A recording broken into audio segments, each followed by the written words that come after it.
the notification button. Albarka. So cikin tutorial ɗinmu na yau za mu yi bidiyo kan yadda ake haɗa bidiyo IV kamar yadda za mu ga samfuri a nan wajen.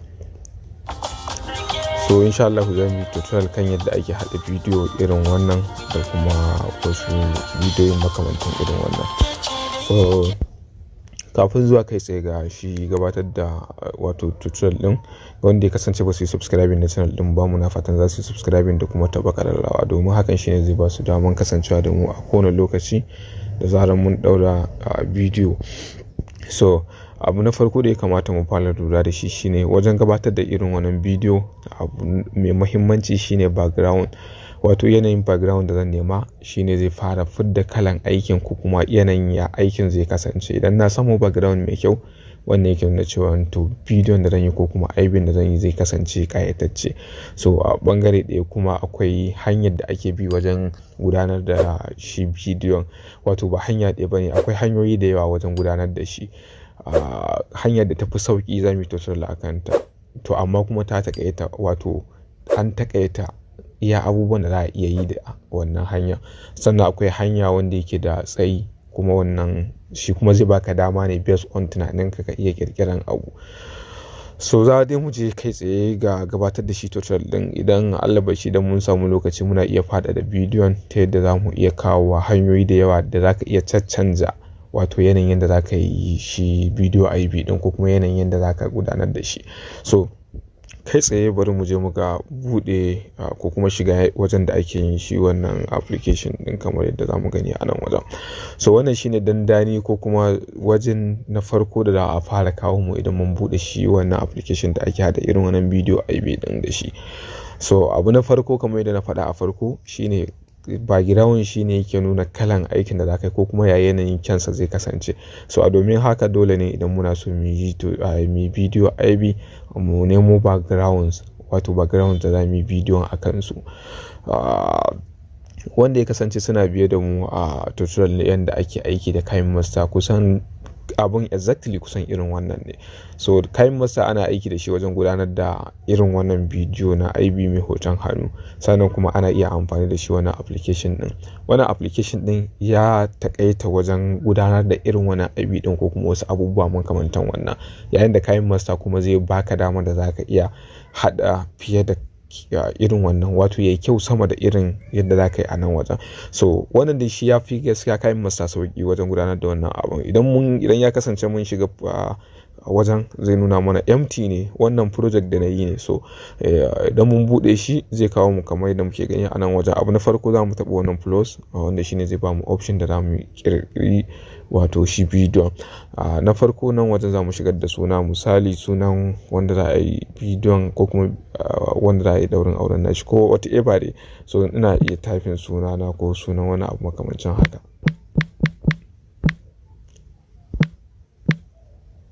So bayan na kammala zan taɓa create movie a nan kamar yadda muke gani. So zan yi selecting din shi. So wannan shine yanda abin yake zuwa, wato yana zuwa empty ne, dukkan wasu abubuwa kai ne zaka shirya su. To case din farko shine mu sa background. Idan muna so mu sa background kamar yadda muke gani ana akwai BG, so za mu yi selecting BG. Ana akwai color, akwai kuma image. So muna iya yin amfani da kala, amma mun sa kala zai zama bai ɗaya ne, ba ta da wani style ko na makamancin haka. So daga nan muna iya selecting na image wanda shi kuma zai kasance wato hoton da za mu sa ko na kan wayar mu ko na makamancin wannan. So okay, ina zuwa za mu yi selecting BG image. So za mu yi selecting folder da shi hoton yake ciki ta hanyar taɓa wannan abu. Sai mu taɓa image, sai mu selecting folder. In kai taɓa image zai kawo ma folders da suke kan wayanka. To sai kai selecting folder da kake so ka ɗauko hoton da yake cikin folder. So bayan ka buɗe bari in ɗauko image ko hoto guda ɗaya da za mu yi aiki da shi. So ina da background da yawa na ire-iren wannan abin, so zan yi selecting wannan guda ɗaya daga ciki. So wannan na yi selecting din shi, ina iya juya shi misali. So na iya rotating din shi yadda na ga dama. Bayan na kammala sai na selecting a nan akwai 1-1. 1-1 shine zai zama kamar yadda cycle din nan. So in fact dai za mu yi amfani da wannan 16-9 wanda shine zai ba mu asalin yadda muke so abun ya kasance. So muna iya barin shi haka, sannan muna iya amfani da ɗan yatsa wajen yin zooming na shi abun mu yi selecting yadda muke so. Idan ma nan bai mana ba muna iya moving din shi, kawai dai ya danganta da irin yanayin yadda muka ga dama wajen gudanar da aiki. So na iya barin shi haka ko wani abu dai. So ga shi nan dai inda na ga dama dai zan iya selecting din shi. So zan yi selecting haka, bayan na yi selecting ko kuma na gama zooming na abin da nake so sai in zo daga nan sai in taɓa wannan abun wanda shine zai yanki background din ya fito mun da shi a haka. Idan wannan background din bai mun ba ina iya canzawa ta hanyar taɓa BG da kuma taɓa image. Zai nuna mun folder da na yi selecting a farko kamar yadda muke gani. So akwai ina da background da yawa wanda zan iya aikin da shi. So ina gama zan ba mu link na background din a wajen comment, so sai mu duba muna iya ɗauko shi. So wannan ga background a nan wajen guda ɗaya, so ina iya amfani da wannan. Zan yi rotating din shi yadda na ga dama. So ina iya rotating din shi haka sai na zooming din shi, ko kuma ina iya mai da shi yadda yake hakan nan. So sai na dawo da shi normal. So yakan ɗauki mutum lokaci mai tsawo kafin ya iya wato gyarawa ko kuma daidaita abun. So bayan na gama select na background zan taɓa wannan abun, wannan wood din. So wannan shine zai bani option ko zai bani damar da zan yi rubutu, ko kuma zai bani damar da zan sa image akan a mazannin background. So bayan na kammala da wannan abu na farko ko kuma abu na biyu da ya kamata mu fara yi shine zan taɓa wannan hand din. In ka taɓa wannan hand akwai hanaye da yawa, ko kuma akwai irin su fensir da wannan abubuwan da za su baka da za ka gan su. So sai kai selecting wanda kake so kai aiki da shi a mazannin wanda zai dinga nuna ma cewa yana rubutun. So ina iya selecting wannan na farkon ko wannan, to wanda na ga dama dai. So bayan na kammala da wannan zan zo daga nan akwai text, zan taɓa text. So zan yi typing misali na farko, tunda IB ne ko kuma wani abu kana iya rubuta misali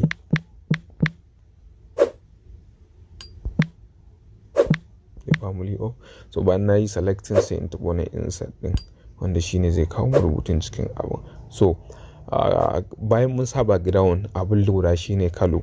Idan ka zo yin design ko kuma in ka zo yin wato irin wani abu ba, ka lura da wasu abubuwa ka sa. Bayan ka sa background mai kyau, sannan wajen sa rubutu dole ka sa rubutu da zai zama yana da burgewa, ko kuma kalansa tana daukan hankali, ko kuma kalan ta zama ta yi macin da background din da ka sa.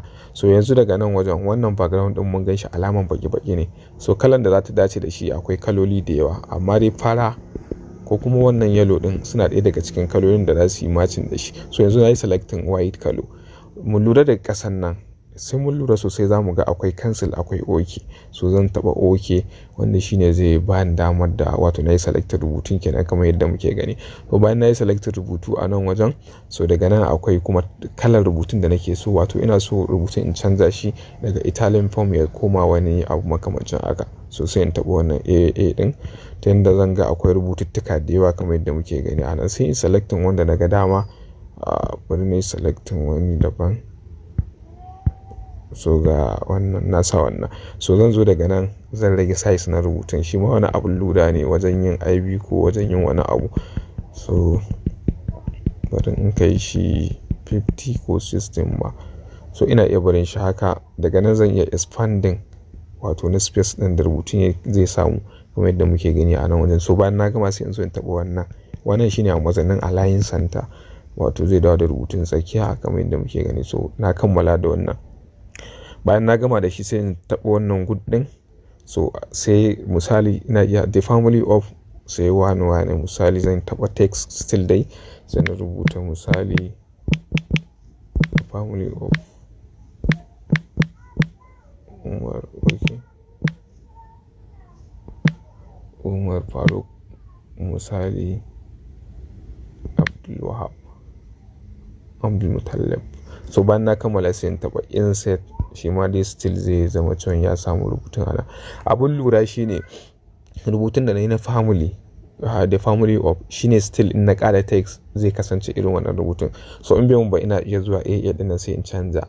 So daga nan akwai wannan kalo din, sai na yi selecting wata kalar ko kuma na yi selecting faran. wacce da dai na ga dama. So daga nan wajen gashi mun sa wannan, sai daga nan zan zo in sa spacing. Mu lura in na sa spacing din nan rubutun yana iya zama ya faɗaɗa, wato space ɗin rubutun ya faɗaɗa kamar yadda muke gani. So zan yi align center ɗin shi. Wato advantage na wannan spacing ɗin shine zaka iya kama gefensa ko kuma duk inda ka kama zai iya baka damar da zaka yi moving na shi rubutun kamar yadda muke gani a nan wajen. So bidiyon na sani dama zai yi tsayi, so amma dai yana da matukar muhimmanci kamar yadda muke gani. So bayan na kammala da wannan nakan iya canza rubutun, misali in sa wani wanda daga dama. So ga rubututtuka nan sai ni selecting wanda nake so. So ina iya barin wannan, amma bai mun ba akwai wasu rubututtukan da sai in zaɓa sai in sa kamar yadda muke gani a nan wajen. So bayan na kammala sai in zo in ƙara yin wani rubutu. Still duk rubutun da kake so zaka yi text ne haka. Misali abun muna yin shi misali ne kuma ina ga kamar zai ja mana lokutan.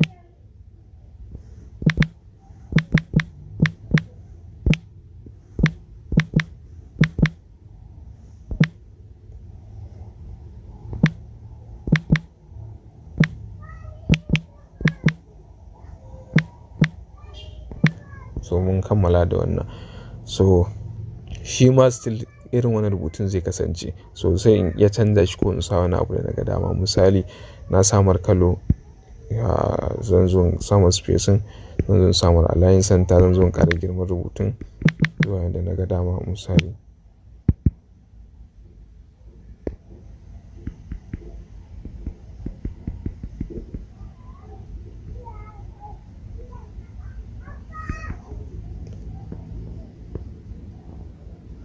So zan tsaya in shirya abuna a natse. Misali bayan the family of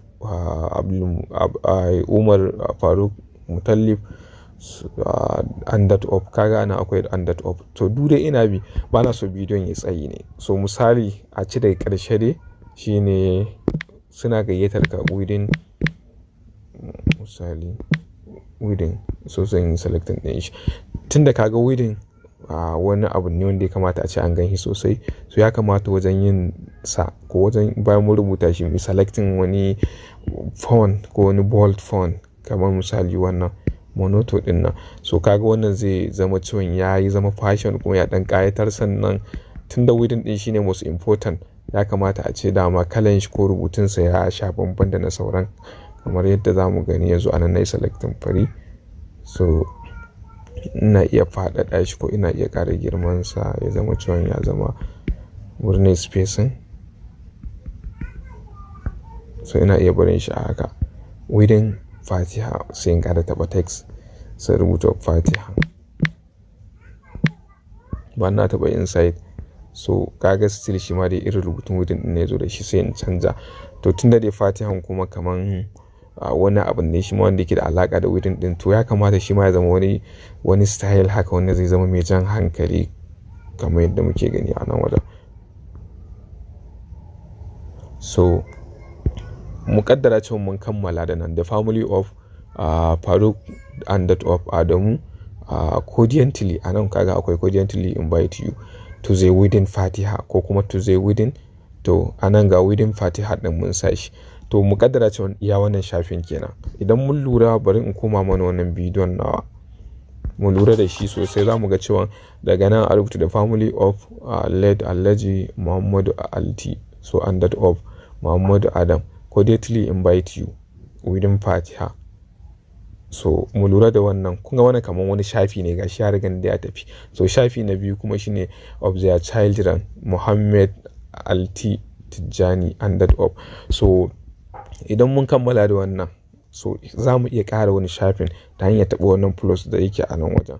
So mun taɓa plus zai zama cewa ya zo mana empty. Mu lura gashi ma sun ba mu satar amsa nan akwai wato kamar layer 1 nan ga layer 2. So layer 2 din mun gama da layer 1 shine the family of YY. So layer 2 kuma shine za mu rubuta wato kamar wancan sun ce suna gayyatan ka zuwa ɗaurin auren 'ya'yansu cordially invite you to the within Fatiha.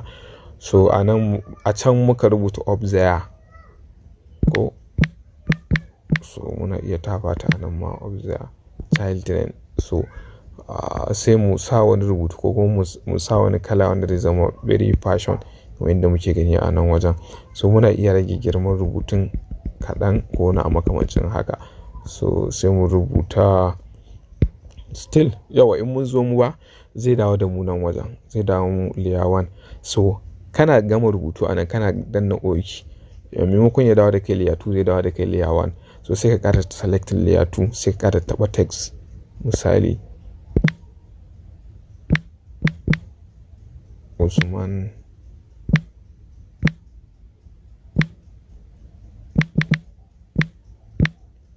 misali sunan yaron ko ɗan kenan Usman Hassan. So sai mu selecting shi ma sai mu samu shi wani rubutu mai jan hankali kamar yadda muke gani a nan wajen. So gashi nan dai mun kammala. Misali bayan mun kammala rubuta Hassan sai mu ka gani yanzu na gama, sai ya ƙara dawo da ni layer 1, sai in taɓa layer 2, sai in taɓa text, sai rubuta sunan matar misali Hadiza ko gashi nan dai Hauwa, mu bar shi a Hauwan ma. Okay, sorry.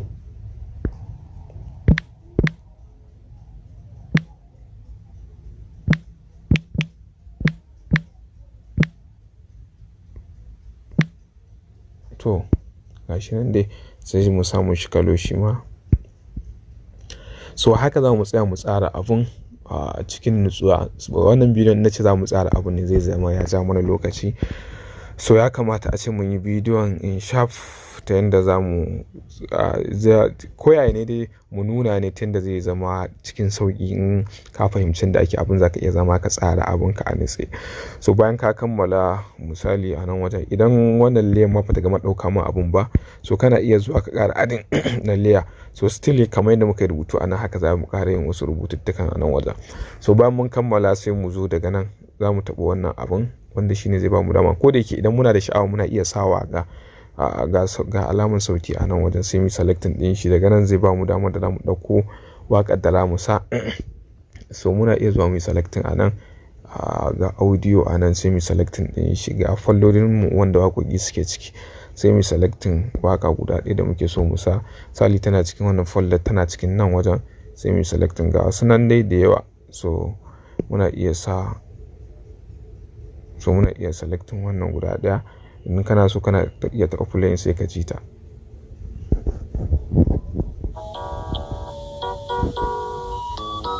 So bayan ka gama selecting ɗinta, ka yi selecting waka, sai ka zo ka taɓa good a nan wajen. So yanzu kana playing nashi zai fara yi da wakan ne kamar da zamu gani. So bayan mun kammala sai mu zo daga nan, in mun gama komai kenan cikin nutsuwa, sai mu zo mu taɓa save kamar yadda yake a nan wajen. Okay, I mean ga saving a nan, sai mu taɓa wannan abun, sai a ce mu sa sunan shi wannan project din, misali ga sunan shi a nan. Bayan mun gama sai mu taɓa wannan make view din ko movie din. So yana kammalawa, bari ya ƙarisa in few second.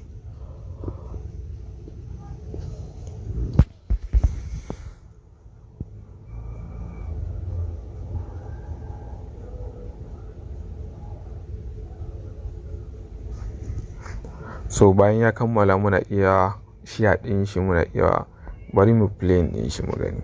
Wannan selecting wannan.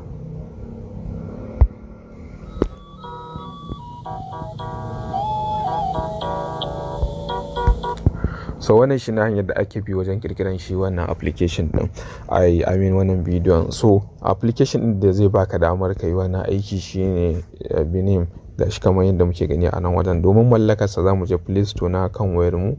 Okay, za mu yi searching na shi wannan application din.